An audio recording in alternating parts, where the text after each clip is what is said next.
Steering നേരെ പിടിക്കും. ഇതൊന്ന് നേരെ പിടിക്കാൻ ആർക്കും വല്ലതും കൊടുക്കണോ? Left right.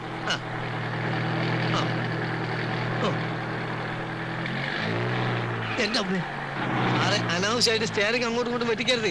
കുഴി, ഒരു ചെറിയ കുഴിയുണ്ട്, പേടിച്ചാൽ വലിയ കുഴി വന്നാലും എന്ത് ചെയ്യും? ആ സെക്കൻഡിലിടും കാണട്ടെ. എന്താ പറിച്ചിട്ടാണല്ലോ പരിപാടിയാ? ദേ ഞാൻ പറഞ്ഞിട്ടുണ്ട് ഗിയർ മാറുമ്പോ ക്ലച്ച് അമർത്തണമെന്ന്. അപ്പൊ ആക്സിലേറ്ററോ? അത് പിന്നല്ലേ. ഓ, ഈ നടുവിലുള്ളതാണോ ക്ലച്ച്? എത്ര പ്രാവശ്യം ഞാൻ പറഞ്ഞിട്ട് താഴോട്ട് നോക്കരുതെന്ന്. പിന്നെ ക്ലച്ച് ഏതാണെന്ന് അറിയണ്ടേ? ക്ലച്ച് നിങ്ങളെ കാലിന്റെ ലെഫ്റ്റ് ആണ് ഞാൻ പറഞ്ഞില്ലേ?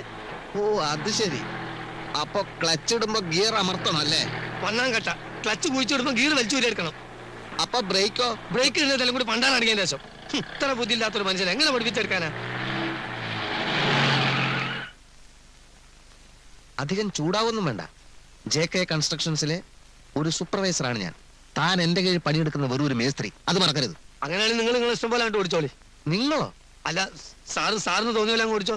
ഞാൻ ഓടിക്കും. ഞാനേ പോളിടെക്നിക്ക് പഠിച്ചതാ. യന്ത്രങ്ങളുടെ പ്രവർത്തന രീതിയൊന്നും താൻ എന്നെ പഠിപ്പിക്കണ്ട. അതിനാരെതിരെന്ന് എങ്ങനെ വേണേലും നിങ്ങൾ അല്ല സാറ് തന്നെ അങ്ങോട്ട് ഓടിച്ചോ. ഞാൻ ഓടിക്കാം.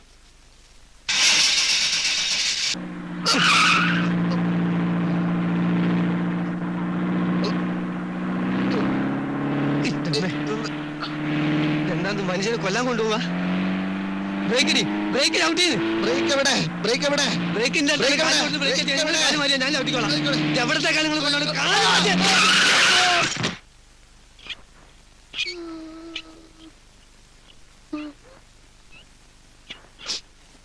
പതുക്കെ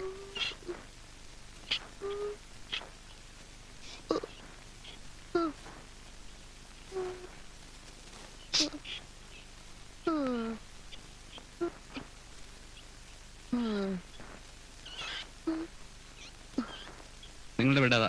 സന്തോഷം. പിടിച്ചു.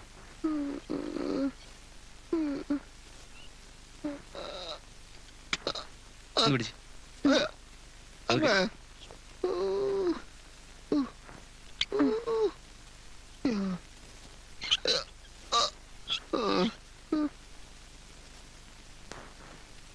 സാറേ, എത്ര ദിവസം കിടക്കേണ്ടി വരും?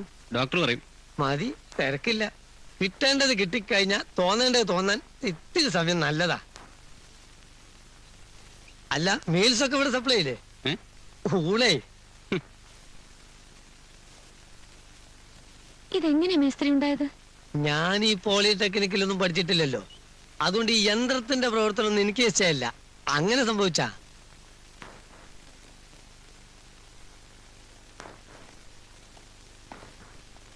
ഓ, കർത്താവ് കാത്തു.